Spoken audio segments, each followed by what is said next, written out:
Alrighty, crew. So, Frozen, not Disney, but the 2010 Frozen. Now, this movie is survival and survival horror. Now, what do I mean by horror? Well, they're stuck on a ski lift for 3 days. Now, you may think that's boring, but it's got Iceman in it, and it's got the girl from Final Destination 5 and her boyfriend. And this movie is like super intense. And they get stuck on the ski lift because some dumb dude shuts it down. And the boyfriend tries to go find help. So he wants to go find help because he's done sitting there. It's been a day for him. So he's like, I'm done sitting here. We're gonna freeze to death. So what am I gonna do? I'm gonna jump down. And he jumps down and breaks both of his legs, predictably, and because he did it straight legged, and he breaks his legs. He breaks his legs, can't move, hears a wolf howl, and then he's like, "Well, I'm dead." And the wolves just come in, and they're just like, "Oh, okay, well, he's defenseless right now. Let's kill him." So the wolves kill the dude. And they see that there's two people left up there, so they kind of stick around.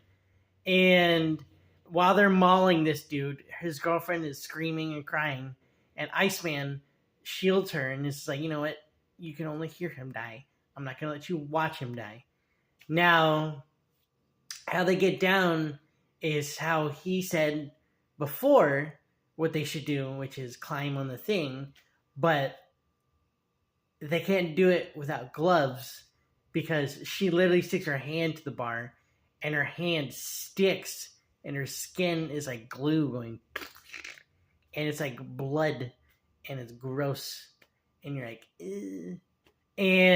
But Iceman gets up and shimmies his way across, gets down to the ladder and gets attacked by wolves, of course, but he fends them off by using a pole, stabs the wolf in the face, and then goes down to snowboard, and we presume that he's dead because he broke his ankle on the way down, and he's on the snowboard on his butt going like this. So I'm presuming that he died from the wolves.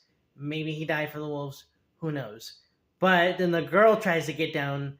The ski lift breaks because it does show in the beginning how fragile it is, and she went to move like a lot, and it fell, broke. She was fine apparently, and she almost had hypothermia, and she runs down the mountain into streets, gets picked up into the hospital, and she's like basically almost dead. And this movie is, I would say it's survival horror, but this movie didn't get enough attention that it deserved, and it needs the attention that it deserves now. It was made by the guy that made Hatchet. This is probably one of his best movies, but I'm just saying that this is a 9 out of 10 horror movie, and I hadn't watched it in like years, and now I watched it now, and it's just like, okay, this movie deserves the credit that it needs, and I saw what Disney did for that, but they need to like make a sequel about it or something to where it's like, hey, did the Iceman live, or did what happened with them two? It's just like, all right, this movie, I swear, is intense. I've never been in a movie where I'm like, well, they could do this, or this, or this. Hey, what about cell phones? Oh yeah, it was 2010. So, let me know in the comments down below what you guys thought about Frozen. If you've seen Frozen, let me know in the comments. Subscribe, like the video. New reviews are coming out tonight.